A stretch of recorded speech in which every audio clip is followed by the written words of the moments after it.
الله أكبر الله أكبر. أشهد أن لا إله إلا الله.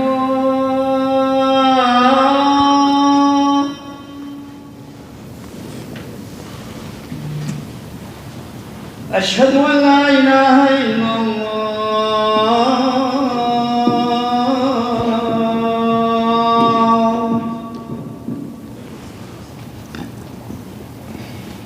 أشهد أن محمدًا رسول الله.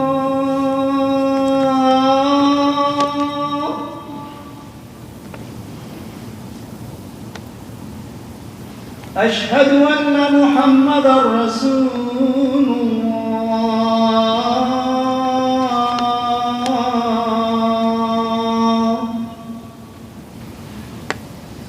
حي على الصلاة.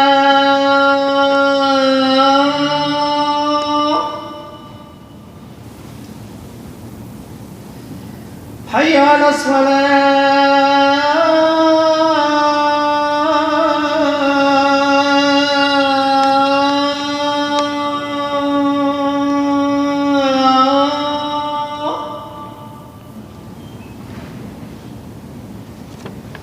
حي على الفلاح.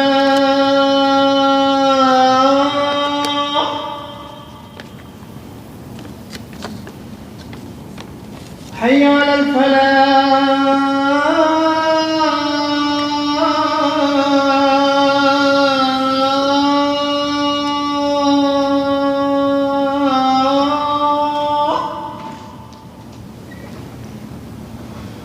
الله أكبر الله أكبر. لا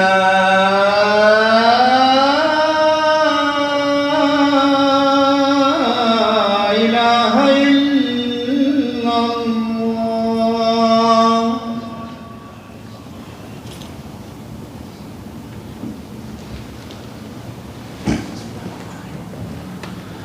إن الحمد لله نحمده ونستعين به ونستهديه ونستغفره ونعوذ بالله من شرور أنفسنا ومن سيئات أعمالنا.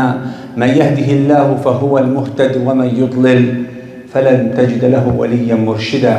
والصلاة والسلام على أشرف الخلق أجمعين سيد الأنبياء والمرسلين حبيب رب العالمين سيدنا محمد صلى الله عليه وعلى آله وصحبه ومن تبعهم بإحسان إلى يوم الدين. اللهم اجعلنا معهم واجمعنا بهم يوم القيامة بعد يوم القيامة في عليين من غير سابقة عذاب ولا حساب. آمين يا رب العالمين. Today's khutbah is about a topic that will never end. And actually the necessity of this topic is raising and getting more important every single day, which is our families and children, especially in the West. And by the way, nowadays, West, East, North, South, it doesn't matter that much anymore. With the availability of the internet and the flights everywhere, we live in a real small village nowadays where everything happens anywhere, affect everywhere else. It's a truth, especially when it comes to social media and the influences that we face against our young generation. So I'll try to be more specific in problems and solutions, because in this masjid and in any masjid you go to, if you ask the people in charge, especially the imam, he will tell you how overwhelmed we are in receiving the complaints every single day, almost every single hour, about raising our children, especially here in Canada. The challenges, what to do. We did everything we can. It's not working. Shall we go back home? If that is a possible solution. Some can't even move. They don't have a place to go to. And back home is not always heaven. So we're trying to highlight few points. But before I highlight few points here, I have to tell you one news. That the solution is available. And it's not difficult. And we are responsible in front of Allah Azza wa Jal for our families. قفوهم إنهم مسؤولون. كلكم راع وكلكم مسؤول عن رعيته. All of you are responsible for the people that you are responsible for.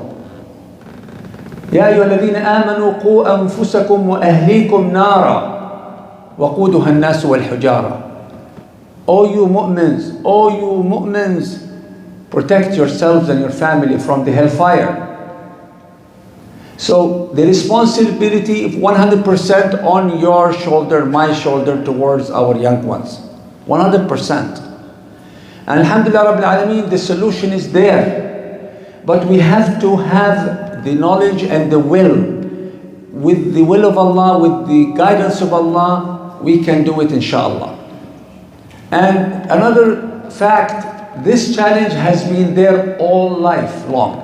From the time of Adam alayhi salam till the end of the dunya. This is a challenge. Raising healthy children with good manners, good iman, it is a challenge. That's why if we don't know about it, I mean, how can we decide to become fathers and mothers if we are not able to carry this challenge and face it? So I will summarize the khutbah title with Bina al-Hawiyya, building the identity. This is a major, one of the challenges, but this is a major one, especially for our children here in Canada. Who am I? Am I an Arab? Am I an Afghani? Am I a Pakistani? Am I a Muslim? Am I a Canadian? Am I everything altogether? My culture, is it the Western, the Eastern? My thoughts, my habits, my beliefs, my likes and dislikes. This is a challenge. All of this together builds what we call the identity, which means who you really are. Who am I? Inside and out. And this who am I, who you are, will reflect upon your actions, your understanding, your knowledge, your interaction with your society. And it is important to know who we are, because that tells a lot about where we're going from here. From now you have to decide whether you want to go to Jannah or you don't want to go to Jannah. And your children, do you want them to be in paradise as well or not? So it is the identity building up. So what we see that we are losing the compass. Most of us get so busy with day-to-day lives. Day and night, putting food on the table is a major thing. Paying the bills, another major thing.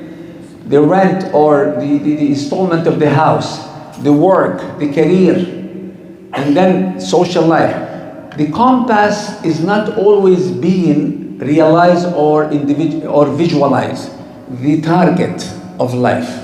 So to know the solution, which I told you, it's not difficult, it's easy if we want to make it easy. First of all, let's know why we are here on this planet. Why are we created from day one? أعوذ بالله من الشيطان الرجيم وما خلقت الجن والإنس إلا ليعبدون. Indeed, I only created jinn and people and ants for one purpose, to worship Allah Azza wa Jal. And the word ya'budun, worship, it doesn't only mean salah, siyam, hajj, umrah, sadaqah. No, these are the basic ritual important elements of the worship. But the fruit of this worship, the day-to-day, from the time you wake up until you sleep, you are in the action of worship. Implementing what Allah Azza wa Jal wants you to implement on your daily life. This is the real ibadah. So we're not just created to pray and fast. We are created to live and love Allah, love our deen, and live according to what pleases Allah, and stay away from anything that unpleases Allah or pleases shaitan. This is ibadah. So let's focus on our main real target. We are created to please Allah, to live according to Allah's rules and regulations, not shaitan rules and regulations. And if we do this, your problems are solved. It doesn't mean you're gonna live problem-free, but you will be able to deal and manage the problems that you're gonna face. Muhammad ﷺ was from one challenge to another, but he always managed these challenges, always. And his seerah is one of the best things that you need to learn and teach it to your children, so we can know how to deal with each challenge that we face. The identity. So number one is we sit with our families, with ourselves first, and then our families and our children, and we put a target. We are here alive on this earth to please Allah, to be the best ibad, servants of the deen of Allah Azza wa Jal. If this is in our minds 24/7, it will give you the second point. If you are the one who breathes in and out, you breathe in and out the fact that I am here on this dunya to perform the ibadah, the real ibadah of Allah, what will happen? The second point.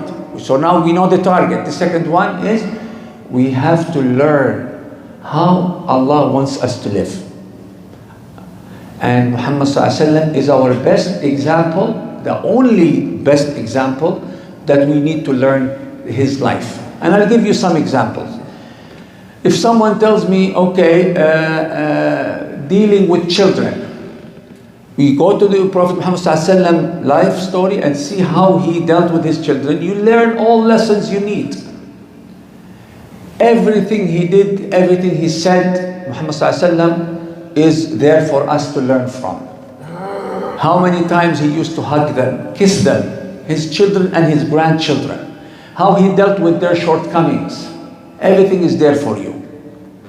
It's up to you. It's up to me if I want to learn or just go explore by myself and do a trial and error and then face whatever I face. So after knowing our target, brothers and sisters in life, we have to know exactly what Allah wants from us to do, so to live happy, die happy, resurrect even happier. Without the knowledge, we will not be able to deal with any challenge. And the first word that Allah have revealed on Muhammad ﷺ was Iqra, read. And here it's a symbolic of knowledge, learn. Allah didn't say the first word pray or fast or do jihad or pay charity, although all of these are part of Islam. The first word was read, and that means learn. So this is our second point. After putting the target, the second, learn your deen. And don't think you know enough. Nobody knows enough. Learn every single day what Allah told me to do so I can live happy. Even if I'm poor, I can be happy. Even if I'm sick, I can be happy, successful. Material things are secondary. You generate happiness. So the third point, values in our lives, especially for the children. What is the most valuable assets that your kids have in their belief system as something that part of their identity? Is it Allah Azza wa Jal? Is Allah number one in their life? If yes, congratulations. You did a great job as a father. Is Allah number one in their life? Is Muhammad ﷺ is the number one good human example in their life? Do they know him? Do they love him? Do they love Allah and Muhammad ﷺ? One of the companions came to Rasulullah and said, Ya Allah, I don't have nothing to offer to Islam except the love to Allah and Muhammad. And Muhammad ﷺ told him, you know, good, glad tidings news. Of course, I'm just summarizing the hadith. You're going to be with the one you love, Yawm al-Qiyamah. That is a great thing to achieve. And if we have kids here studying Quran, and when we ask about their values, their qiyam, no, seldom they will say Allah and Muhammad ﷺ.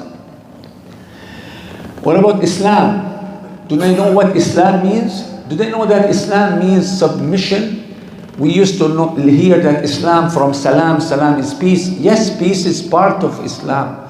And the word salam, Islam, have a lot of derivatives. But the real meaning, the one and first meaning is submission to Allah. If me and you know this, our children should know this. You're a Muslim, yes I am. Do you submit yourself to the will of Allah Azza wa Jal? Is Allah your boss? This is how I talk to younger children.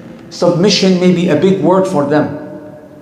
Is Allah your boss? If you know that Allah told you to take care of your mother and father, it's not an option.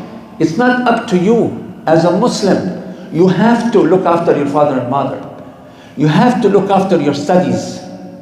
المؤمن القوي خير وأحب إلى الله من المؤمن الضعيف. The powerful mu'min is better and more close to Allah, more beloved to Allah than the weaker Muslim in every type of power and strength. Your health, why tattoo is haram? A lot of kids just say, well, because Quran says it's haram. Why it's haram? Teach them the wisdom behind it. Because you don't own your body. Allah owns it. This concept has to be fixed. Your body. You don't say, this is my hand. I can cut my hand. I can put tattoo in my hand. This is my lungs. I can smoke as I want. I can drink as I want. I can hurt. No, you cannot. You are a Muslim. You have to submit to the will of Allah. Allah gave you this as an amana. As an amana. You take care of it. And your body, Yawm al-Qiyamah, your body will talk to Allah Azza wa Jal without your permission and will complain, oh Allah, you gave him this hand, so it will perform wudu, it will give to the poor, it will shake hands with brothers in Islam, but he used it to beat people, to bully others, to steal money. Oh Allah, please punish him because he misused me. The hand will talk. We all know this. Our children need to know this. The lungs will talk. Everything will talk. And you cannot stop them. Why? Because this is a loan. Allah gave you your body and Allah takes it back from you, and it's up to you to manage it right. So we spoke about putting the target of our life to fix our problems. Second, to have Allah Azza wa Jal, Islam and the rule, learn about Allah, learn knowledge. Put your children in Islamic schools, full time. If you can't, part time. If you can't, it's a big problem. You have to. Online, Islamic school every single day.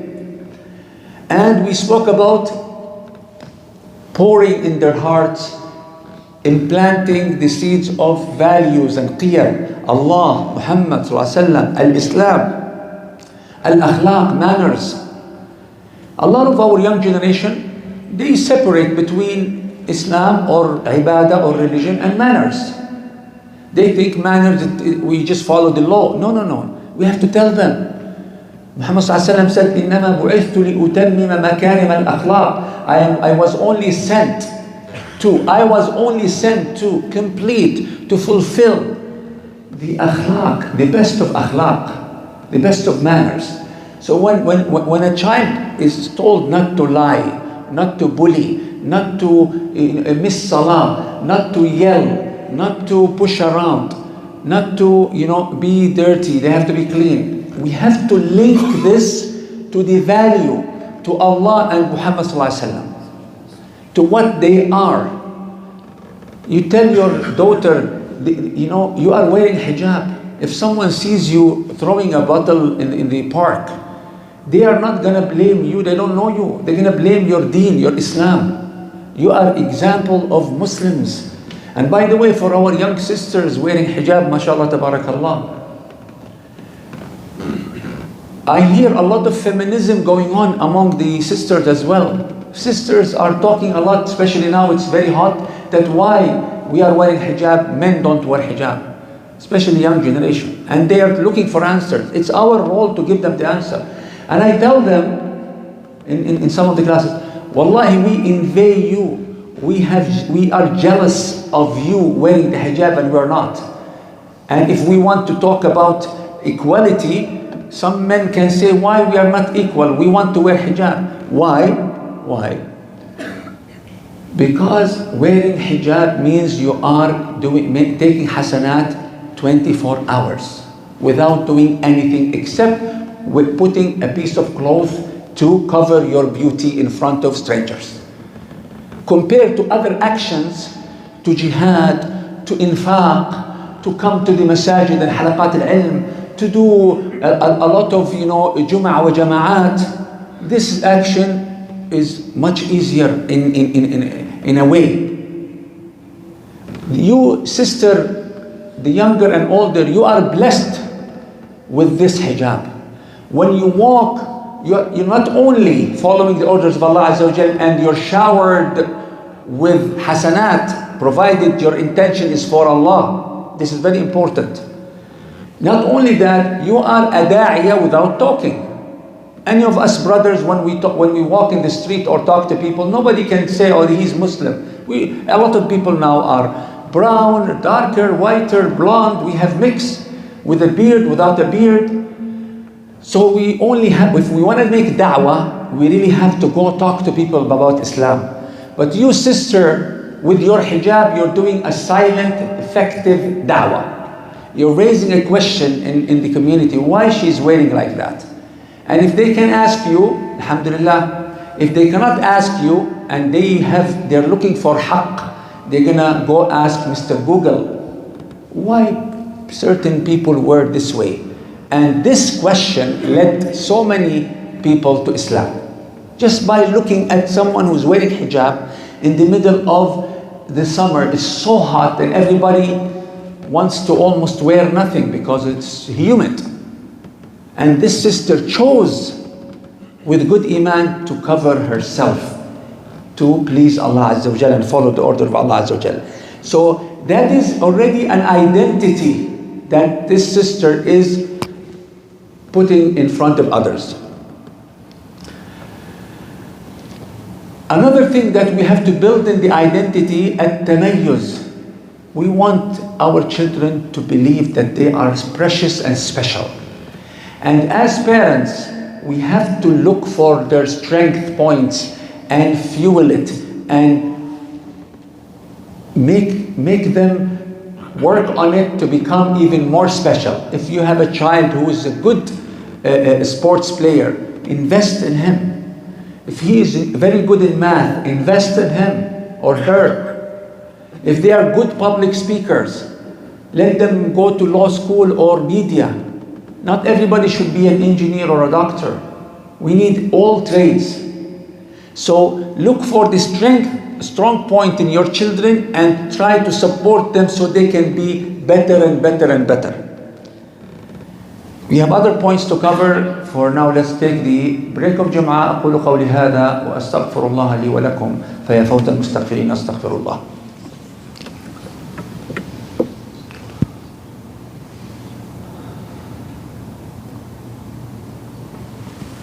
بسم الله الرحمن الرحيم والصلاة والسلام على أشرف المرسلين سيدنا محمد وعلى آله وصحبه ومن تبعهم بإحسان إلى يوم الدين. أما بعد.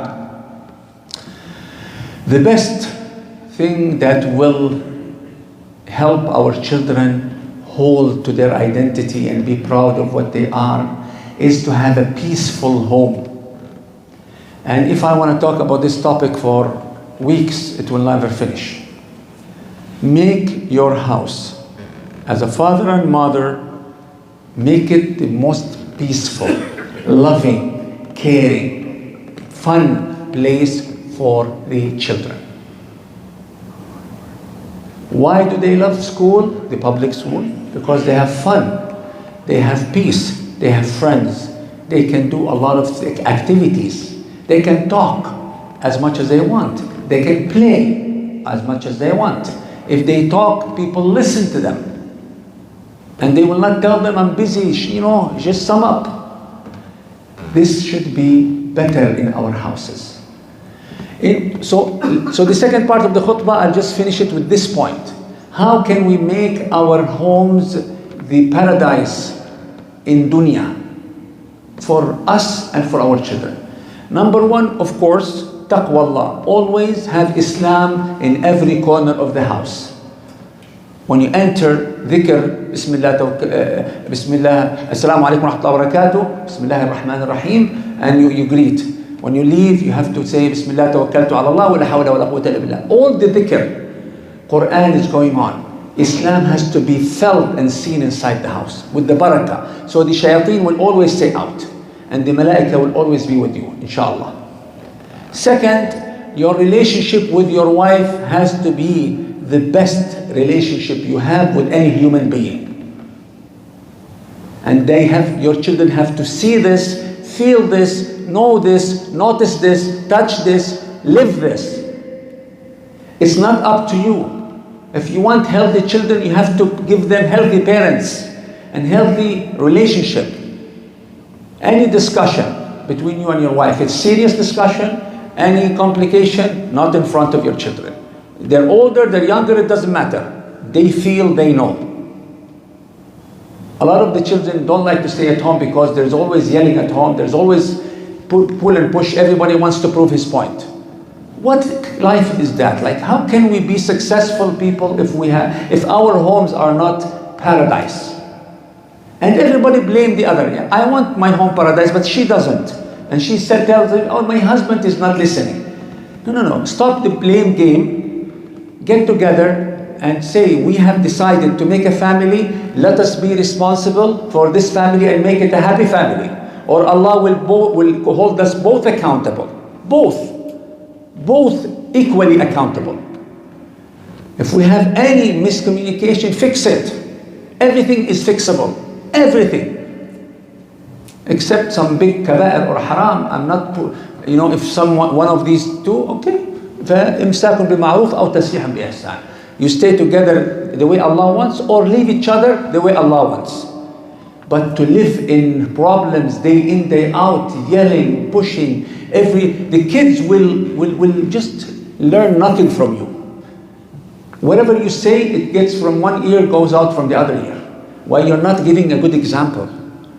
So the house has to be full of Iman and Islam. Second, your relationship with your husband or your wife should be the best relationship on earth.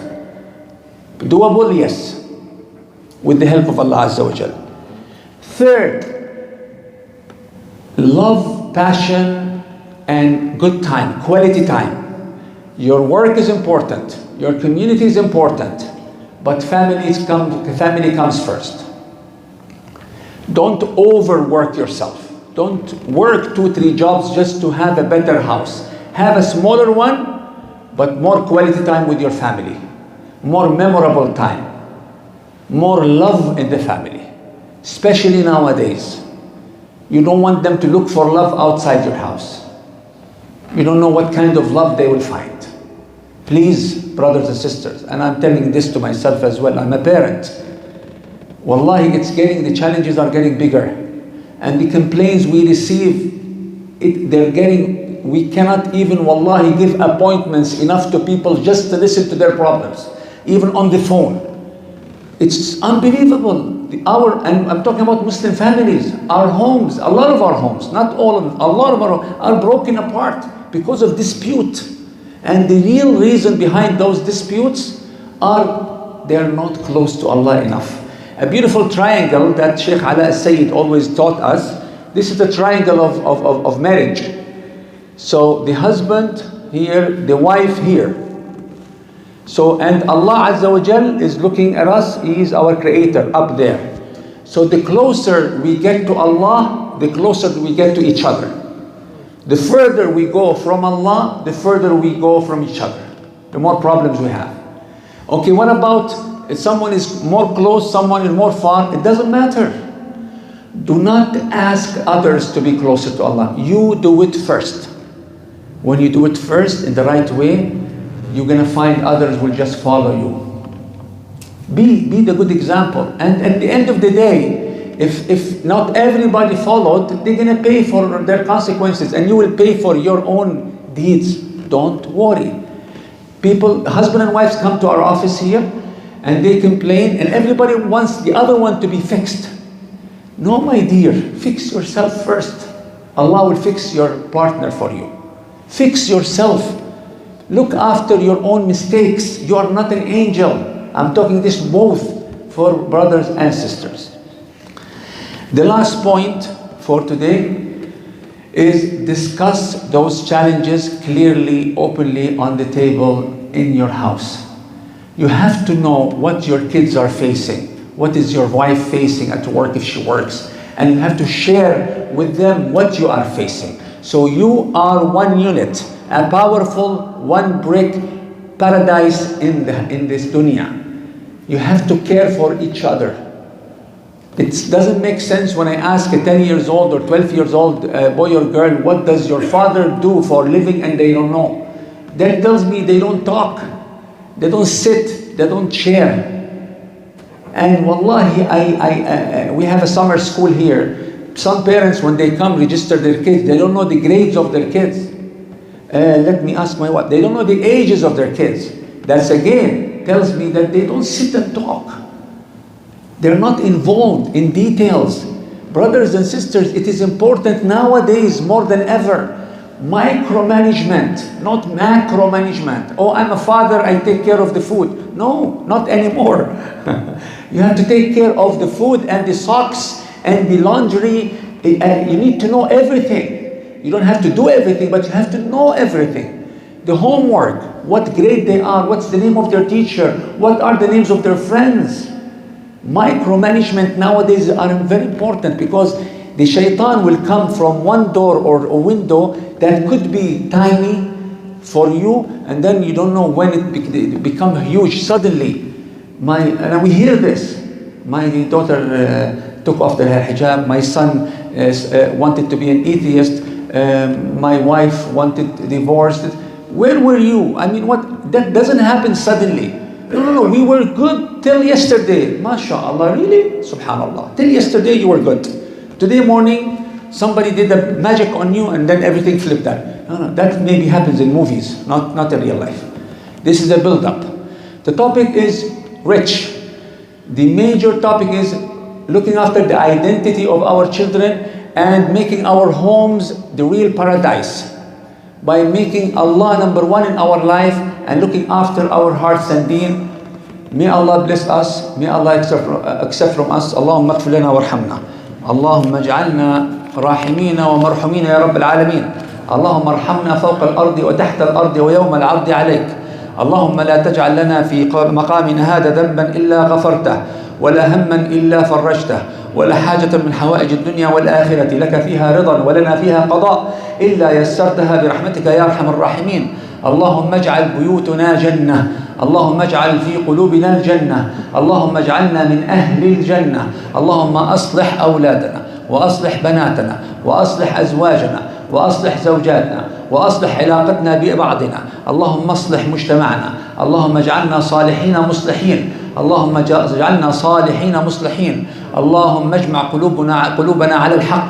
اللهم اجمعنا على الحق ولا تجعلنا من أهل الباطل يا أرحم الراحمين. اللهم حرر المسجد الأقصى يا رب العالمين من المغتصبين. اللهم صبرهم على ما هم فيه. اللهم فك أسراهم واشف جرحاهم ومرضاهم. اللهم ارزقنا فيه صلاة قبل الممات. اللهم تقبل حج من حج واجعلنا من حجاج بيتك العتيق يا أرحم الراحمين. اللهم اغفر لنا مغفرة تسع كل ذنوبنا منذ أن أذنبنا حتى نلقاك وأنت راض عنا. اللهم لا تقبضنا إلا وأنت راض عنا يا أرحم الراحمين. إن الله وملائكته يصلون على النبي يا أيها الذين آمنوا صلوا عليه وسلموا تسليما. Before we do the salah, we have guest masjid from Georgetown. It is the first masjid in Georgetown.